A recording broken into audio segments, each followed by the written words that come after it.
क्या किसी मस्जिद का नाम ज्ञानवापी हो सकता है? क्या किसी मस्जिद का नाम ज्ञानवापी स्वीकार किया जा सकता है? क्या किसी मुस्लिम धर्म स्थल का नाम संस्कृत में लिखा जा सकता है? नहीं, परंतु ये एक सोची समझी एक योजना के तहत एक मस्जिद का नाम ज्ञान व्यापी रखा गया। और ज्ञान वापी क्यों रखा गया, उसका अर्थ आपको समझ में आएगा। कहते हैं कुछ शब्दों की गूंज सदियों तक रहती है और कुछ चीजों के प्रमाण सदियों से नहीं बल्कि युगों तक जाते हैं। दुनिया के अधिकतर लोग तो ये सोच भी नहीं सकते कि किसी मस्जिद का नाम ज्ञान वापी हो सकता है। ये तो संस्कृत का शब्द है जिसमें ज्ञान और वापी यानी एक कुआं, जिसे ज्ञान के कुएं के रूप में प्रदर्शित किया जाता है, ये एक संस्कृत शब्द है। इससे उर्दू, अरबी, फारसी, तुर्की, मंगोल किसी भी भाषा से कोई लेना देना नहीं है।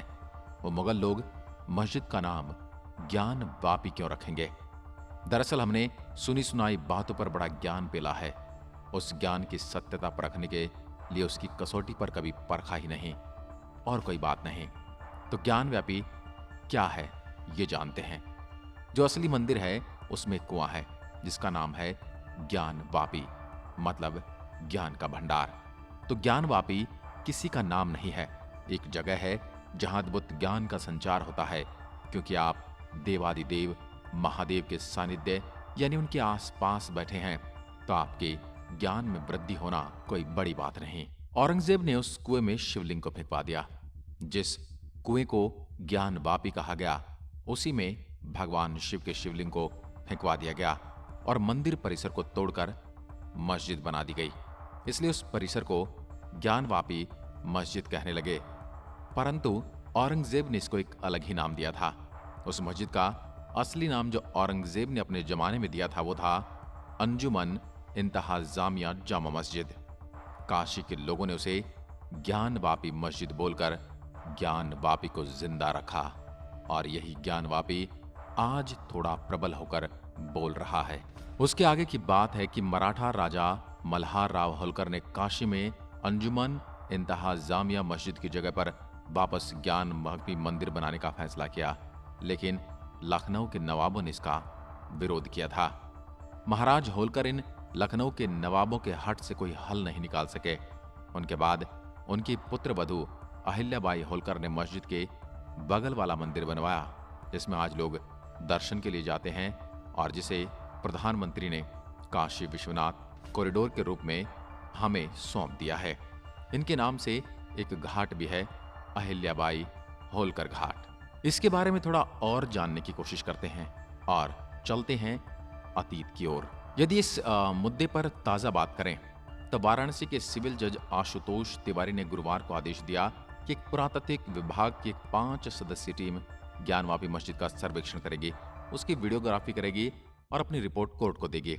इस आदेश को इसलिए महत्वपूर्ण माना जाता है क्योंकि राम जन्मभूमि बाबरी मस्जिद विवाद में अदालत की कार्रवाई में इसी प्रकार शुरू हुई थी।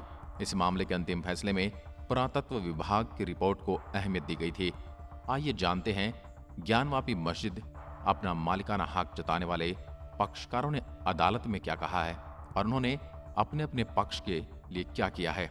सबसे पहला पॉइंट है, यह याचिका वाराणसी में भगवान विश्वेश्वर की तरफ से नेक्स्ट फ्रेंड की भूमिका में वाराणसी के रहने वाले विजय शंकर रस्तोगी व अन्य ने दाखिल की है।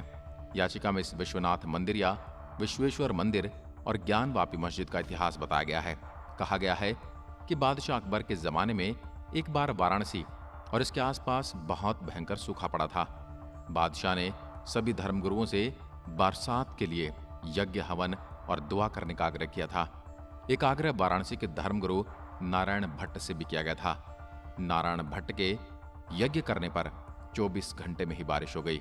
इससे बादशाह अकबर को अति प्रसन्नता हुई और उन्हें भगवान के सामने अपना शीश नवाया। दूसरी बात, नारायण भट्ट ने बादशाह अकबर से भगवान विश्वेश्वर का मंदिर बनाने की इजाजत और सहायता दोनों मांगी। बादशाह अकबर ने अपने वित्त मंत्री राजा टोडरमल को मंदिर बनाने का आदेश दिया और इस तरह भगवान विश्वेश्वर का मंदिर ज्ञानवापी इलाके में बन गया। ये पूरा ज्ञानवापी इलाका 1 बीघा 9 बिस्वा और 6 धूर में फैला है। मान्यता के अनुसार खुद भगवान विश्वेश्वर ने यहाँ अपने त्रिशूल से गड्ढा खोद कर एक कुआं बनाया था, जो आज भी वहीं पर मौजूद है, और यही कुआं ज्ञानवापी कहलाता है। पॉइंट नंबर 4, ज्ञानवापी परिसर में 4 मंडप हैं। यहाँ पर धर्म का अध्ययन किया जाता रहा है। याचिका में लिखा गया कि 18 अप्रैल 1969 को किसी ने उस वक्त के बादशाह औरंगजेब को गलत जानकारी दी। बादशाह से शिकायत की गई कि मंदिर में अंधविश्वास सिखाया जाता है। और वैसे भी आप जानते कि औरंगजेब कितना कट्टर था। वह हिंदुओं को काफिर समझता था और उसने सिखों के गुरुओं के साथ कैसा बर्ताव किया, उसने संभाजी महाराज के साथ क्या बर्ताव किया, उन्हें किस प्रकार तड़पा तड़पा कर मारा गया, ये किसी से अछूता नहीं है। इसलिए ये उसका भी एक प्रपंच था जिसे शिकायत के तौर पर इस्तेमाल किया गया और फिर उसके बाद एक विध्वंसकारी तांडव रचा गया। नंबर 5, इसके बाद औरंगजेब ने मंदिर को तोड़ने का आदेश दिया, जिसका जिक्र अरबी भाषा में लिखी मां असीर आलमगिरी में है। ये किताब कोलकाता की एशियाटिक सोसाइटी ऑफ बंगाल में मौजूद है। नंबर 6, याचिका के अनुसार मंदिर का कुछ हिस्सा ध्वस्त नहीं किया गया और यहाँ पर पूजा होती रही है। नंबर 7, मंदिर के बगल में ही ज्ञानवापी मस्जिद बनवा दी गई। इसमें मंदिर के मलबे का इस्तेमाल हुआ और हालांकि याचिका में ये नहीं लिखा कि मस्जिद किसने बनवाया, औरंगजेब ने या फिर वहां के किसी लोकल लीडर ने या फिर वहां के मुसलमानों ने। नंबर 8, तब से हिंदुओं और मुसलमानों के बीच इस बात को लेकर विवाद रहा है।